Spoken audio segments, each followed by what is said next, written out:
Mlango wa 21. Yehoshafati akalala na babaze, akazikwa pamoja na babaze katika mji wa Daudi. Akatawala Yehoramu mwanawe mahali pake. Naye alikuwa na ndugu wana wa Yehoshafati, Azaria na Yehieli na Zekaria na Azaria na Mikaeli na Shefatia. Hao wote walikuwa wana wa Yehoshafati mfalme wa Israeli. Baba yao akawapa zawadi kubwa za fedha na za dhahabu na za tunu, pamoja na miji yenye maboma katika Yuda.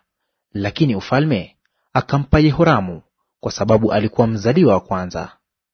Basi Yehoramu alipoinuliwa juu ya ufalme wa babaye na kujitia nguvu, akawaua nduguze wote kwa upanga, na baadhi ya wakuu wa Israeli pia. Yehoramu alikuwa na umri wa miaka 32 alipoanza kutawala, akatawala miaka 8 huko Yerusalemu. Akaiendea njia ya wafalme wa Israeli kama walivyofanya nyumba ya Ahabu, kwa kuwa alikuwa amemwoa binti Ahabu, akafanya maovu machoni pa Bwana. Walakini Bwana hakupenda kuiharibu nyumba ya Daudi, kwa sababu ya agano alilolifanya na Daudi, na kama alivyomwahidi kuwa atampataa yeye na wazao wake siku zote. Zamani zake Edomu wakaasi chini ya mkono wa Yuda, wakajifanyia mfalme. Ndipo akavuka Yehoramu na maakida wake na magari yake yote pamoja naye, akaondoka usiku, akawapiga Waedomi waliomzunguka yeye na hao maakida wa magari. Hivyo Edomu wakaasi chini ya mkono wa Yuda hata leo. Wakaasi na Libna zamani zizo hizo chini ya mkono wake, kwa sababu alikuwa amemwacha Bwana Mungu wa baba zake. Tena ndiye aliyefanya mahali pa juu milimani pa Yuda, na kuwaendesha katika uasherati wenyeji wa Yerusalemu, na kuwakosesha Yuda.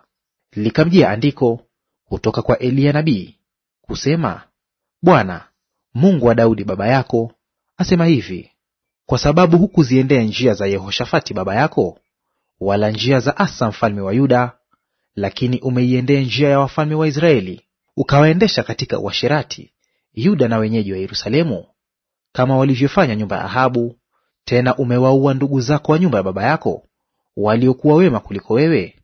Tazama, Bwana atawapiga pigo kubwa watu wako na watoto wako na wake zako na mali yako yote. Nawe utakuwa na ugonjwa mkuu kwa maradhi ya tumbo, yatakapotokea matumbo yako kwa sababu ya ugonjwa huo siku kwa siku.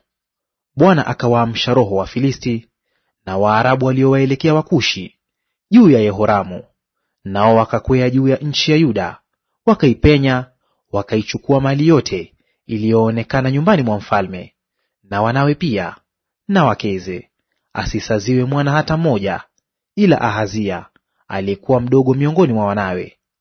Na baada ya hayo yote Bwana akampiga matumbo kwa ugonjwa usioponyeka.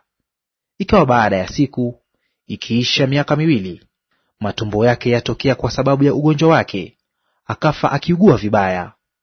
Wala watu wake hawakumfukizia mafukizo kama ya baba zake.